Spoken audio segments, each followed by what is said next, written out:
I'm Leanne, and welcome. I'm here to talk to you about different issues, different ideas, philosophy, love, about anything. And in my videos, I will talk about quotes that I have read, my views on those quotes, my ideas for getting through difficult circumstances, what does it mean, my experience, and a little bit of the stars. Some readings, some spirituality readings through cards. Today my topic is, what does it mean to say to somebody, make the most of your day. You only live once, make the most of your day. Sure, while being absolutely true, is that not intimidating? What if you're suffering? What if there's two types of suffering? Physical suffering that you can see and emotional suffering that you cannot see. For somebody hurting, deeply hurting, there's varying levels of coping. And sometimes it is not easy to see much of anything when you're deeply hurting. So how do you make the most of your day? Do you get up? Yeah, you get up in the morning, and from my own experience, taking care of yourself, when you get going in your day, one of the best ways to get started, no matter how tired or weak or hurt you may feel, is get up and get yourself organized, even clean. You'd be surprised. Just take a shower. Be clean. You don't have to go anywhere. You don't have to look nice for somebody else. You can do it for you. Just take physical care. In dialectical behavioral therapy, the skill we use is please skills. It is our physical care. Please take care of yourself. You count. I count. All of us do. So, beginning step and making the most of your day, take care of yourself. Eat. Be healthy. What does it mean to be healthy? Exercise, eating, diet, and comfort. There's a quote that I read, you think you have time. And that's true. We do think we have time. When you're not given an end date, you might take it not for granted that you're only human, but each and every day we're here is wonderful. And I do not suggest expectations that your day has to be so great. It can be simple. If you can have enjoyment just being at home, watching some TV, or going for a simple walk, that's a good day. That is making the most of your day. And coming from somebody with previous experience and trauma, they quite often carry, even though they're not in that circumstance, once you get out of it, your emotions are not quite out of it. Your physical being is away from the trauma, but your emotions are not.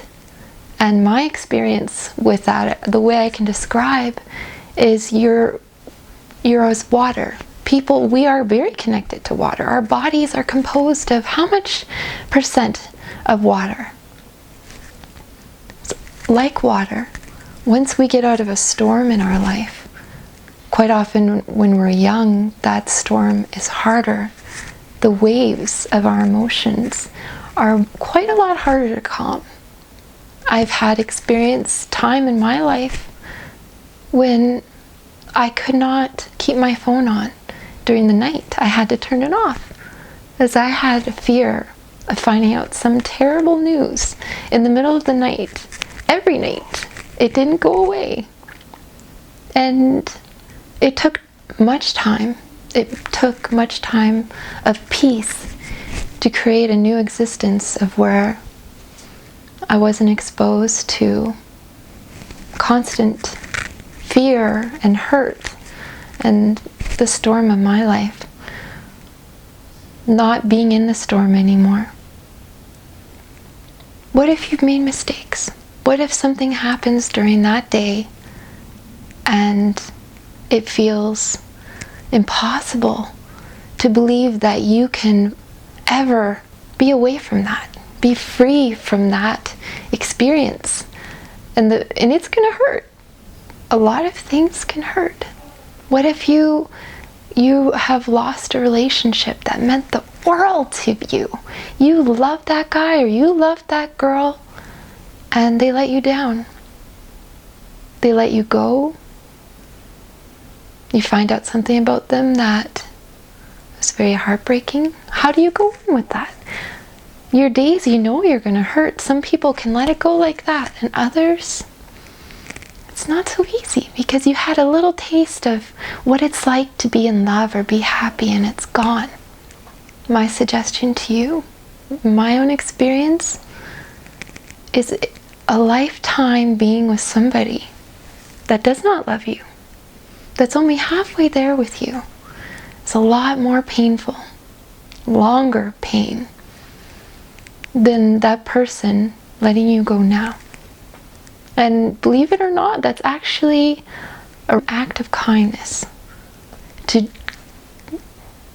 slice that thread of that exposure to somebody that you know you're not quite there with them and you can't be true to them, to let them linger in your life and only be there halfway with them is hurting someone more than letting them go now. And I have often thought, after making mistakes in my life, what did I do? Why did I do that? But I suggest looking back and realizing you did the best you could with your skill set at the time, with your emotions, with your health, with your hunger. Something basic as maybe you were hungry and you weren't feeling good and you're not at your strongest point. You're a little bit weak and you might have made a mistake and you regret it. One fact you need to understand is you did your best. And at that moment, that experience, there will be something better. One philosopher I deeply respect and enjoy his lectures is Alan Watts. He talks about our decisions and our life, our steps, to regard it as a cloud. When you look up in the sky, no matter what shape or how alone or how together that cloud or clouds may seem to be, how dark or bright that cloud is, it's perfect. It is as it needs to be in this moment. That cloud is a result of the wind, the humidity, of the point of the earth in the sky, where the earth is directed towards the sun. It all makes sense why that cloud is the way it is. Are we not connected to that? I'm not suggesting it makes it any easier or makes it right, but remember, you're not born into this life knowing everything. You're winning the lottery where you're born, how your parents are to you, your siblings, your exposure to people. That's not your fault. You are innocent. You're able to make decisions as you grow. You're molded.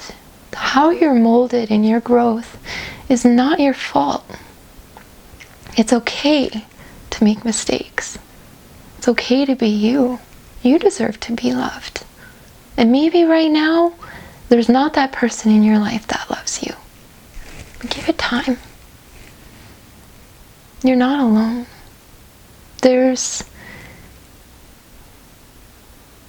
At this moment, it may not be the time when you don't feel alone. But give it time. If you can, where do you find comfort at this moment? What can you do that you enjoy? I suggest you give that a try. And before I leave, I do have a gift I would like to give you, and in my videos I'm going to try to incorporate one reading each time.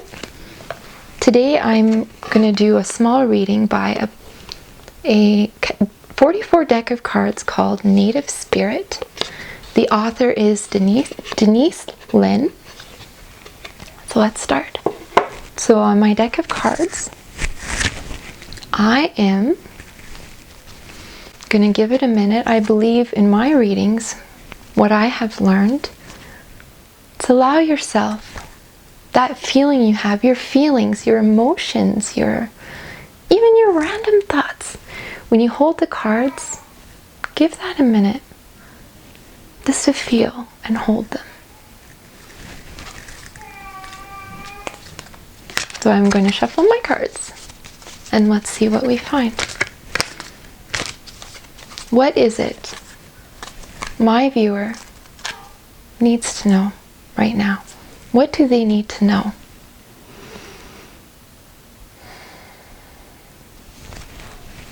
The card that I have for you, Thunder Drum.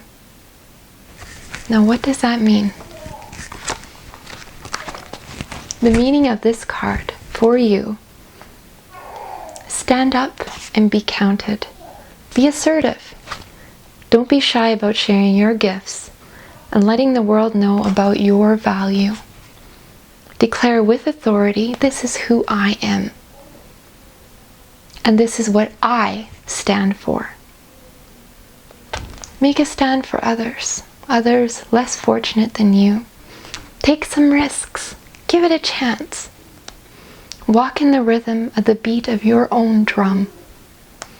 This is not the time in your life to step back or aside.